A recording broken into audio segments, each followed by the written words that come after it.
लाखों लाखों लोग उसी रास्ते पर चलने लग जाते हैं।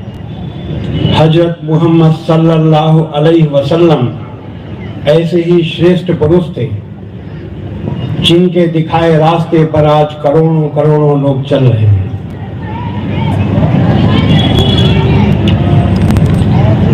श्रेष्ठ पुरुष की क्या पहचान है, आज हम इसको दलील से बताएंगे।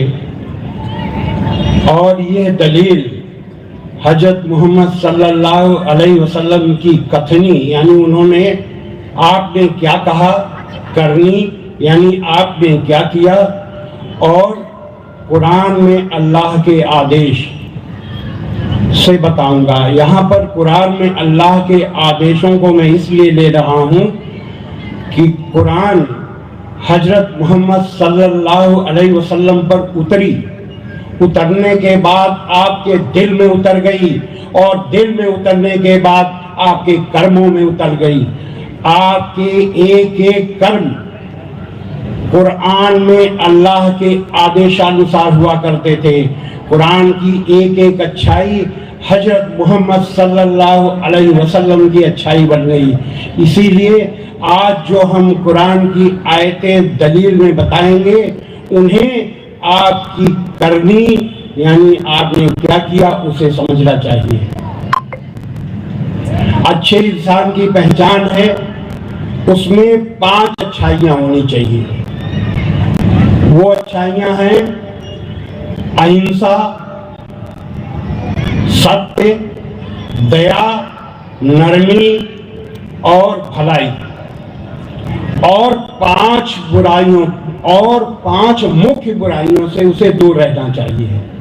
वे बुराइयां हैं काम, क्रोध, मद, लोभ, मोह। तो पहली अच्छाई कुरान में मनसा वाचा कर्मणा, यानी मन से, वचन से और कर्म से तीनों प्रकार की अहिंसा है। लोग सोचते हैं, पहले मैं भी सोचता था कि कुरान में अहिंसा नाम का शब्द नहीं है, लेकिन उसमें तीनों प्रकार की अहिंसा, मनसा वाचा कर्मणा अहिंसा है। इस दलील के लिए सूरा 28 की आयत नंबर 83 में है, आखिरत अल्लाह वादा करता है कि आखिरत का घर हम उन लोगों के लिए खास कर देंगे, विशेष रूप से देंगे, जो धरती में जुल्म और फसाद करने का इरादा नहीं रखते, यानी जुल्म और फसाद के लिए सोचते तक नहीं। ये मन से हिंसा है। वचन से हिंसा कुरान मजीद की सूरा 41 आयत नंबर 34 में है, भलाई और बुराई बराबर नहीं हो सकती, तो लोगों की सख्त बातों का ऐसे तरीके से जवाब दो जो बहुत अच्छा हो। ऐसा करने से तुम देखोगे कि जिसमें और तुम में पहले दुश्मनी थी, अब वो तुम्हारा गहरा दोस्त है। कितनी अच्छी बात है। इतनी अच्छी बात कहीं है ही नहीं कि अगर कोई आपके साथ बुराई करे तो आपको बुराई नहीं करना, उसका जवाब भलाई से देना है, यानी उसका दिल जीतना है। और ये वचन से हिंसा हो गई।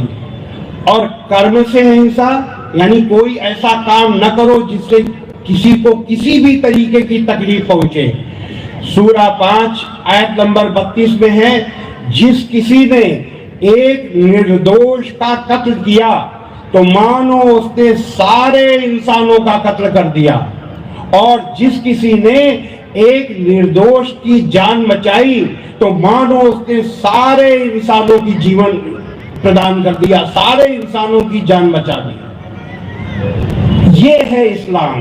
ये है इस्लाम की व्यवहारिक अहिंसा। हिंसा का मतलब ये नहीं कि कोई एक गाल में तमाचा मारे तो दूसरा गाल बढ़ा दो, अगर आप दूसरा गाल बढ़ाओगे तो पटक के मारेगा। इस्लाम की अहिंसा और सनातन धर्म की अहिंसा व्यवहारिक अहिंसा है। अहिंसा अहिंसक के लिए है, मजलूम के लिए है, कमजोर के लिए है, लेकिन दुष्ट व्यक्ति के लिए हिंसा नहीं है। दुष्ट व्यक्ति के लिए कठोरता है। और अब दलील में हम हदीस बताएंगे। बुखारी शरीफ की हदीस नंबर 1730 में है, अल्लाह के नजदीक सबसे बुरा इंसान वह है जो हमेशा लड़ता झगड़ता रहता है। ये हजरत मोहम्मद सल्लल्लाहु अलैहि वसल्लम का कथन है। बुखारी शरीफ की हदीस नंबर 3024 में आपने कहा कि ऐ लोगों, दुश्मन से लड़ाई भिड़ाई की तमन्ना न करो, बल्कि अल्लाह से अमन शांति के लिए दुआ करो। लोग सोचते हैं कि इस्लाम लड़ाई झगड़े का मजहब है। इस्लाम के प्रवर्तक हजरत मोहम्मद सल्लल्लाहु अलैहि वसल्लम का क्या कथन है कि ऐ लोगों, दुश्मन से लड़ाई भिड़ाई की तमन्ना मत करो, बल्कि अमन और शांति के लिए अल्लाह से दुआ करो। कितनी अच्छी चीज है। इस्लाम में लड़ाई झगड़ा है ही नहीं।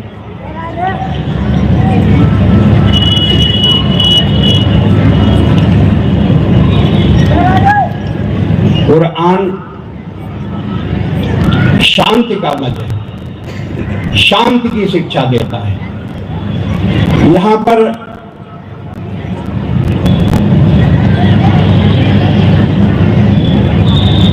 हम आगे बताएंगे कि मोहम्मद सल्लल्लाहु अलैहि वसल्लम किस सत्य को अपनाते थे, किस सत्य को मानते थे।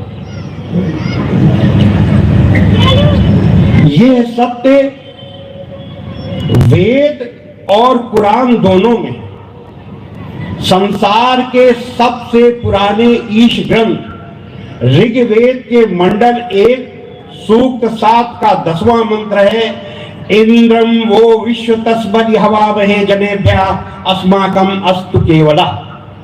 ऐ मनुष्यों, तुमको अत्यंत उचित है कि पूजा करने योग्य मुझ परमेश्वर को छोड़कर किसी दूसरे देव को मत मानो, क्योंकि पूजा करने योग्य मुझ परमेश्वर को छोड़कर दूसरा कोई ईश्वर नहीं है।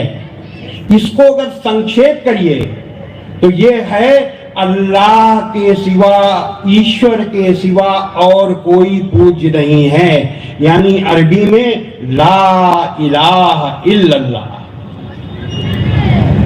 ये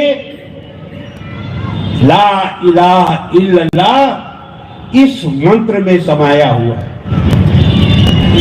कुरान मजीद के सूरा 22 आयत नंबर 62 में है, अल्लाह ही सत्य है और उसको छोड़कर जिसे वे पुकारते हैं वे सब असत्य हैं। ये कि अल्लाह ही सर्वोच्च महान है।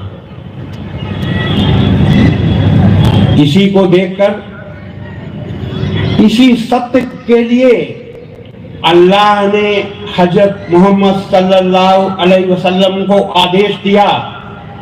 सूरा 7 आयत नंबर 158 में,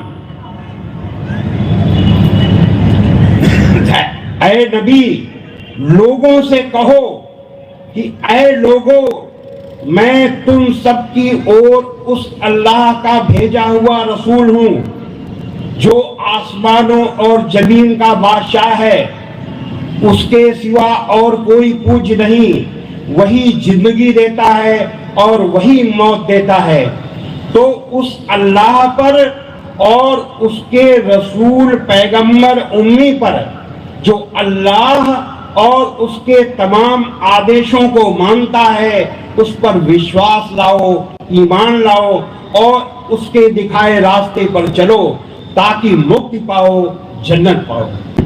अल्लाह के इसी आदेश को मानकर हजरत मोहम्मद सल्लल्लाहु अलैहि वसल्लम ने मक्का और उसके पास ला इलाहा इल्लल्लाह मुहम्मदुर रसूलुल्लाह, यानी अल्लाह के सिवा और कोई पूज्य नहीं है, मोहम्मद अल्लाह के रसूल है, इसका संदेश दिया, सारी दुनिया के लिए दिया। तो ये दूसरी अच्छाई थी एक अच्छे इंसान की, श्रेष्ठ इंसान की। तीसरी अच्छाई दया, उसको दयालु होना चाहिए। कुरान के सूरा नंबर 21 आयत नंबर 107 में अल्लाह का आदेश है कि ऐ नबी, हमने तुमको सारी दुनिया के लिए दयालु बना करके भेजा है। जो सारी दुनिया के लिए दयालु है, जो अत्यंत कृपालु, अत्यंत दयालु ईश्वर का रसूल है, वो दुनिया में अशांति पैदा करने के लिए जिहाद का आदेश नहीं दे सकता।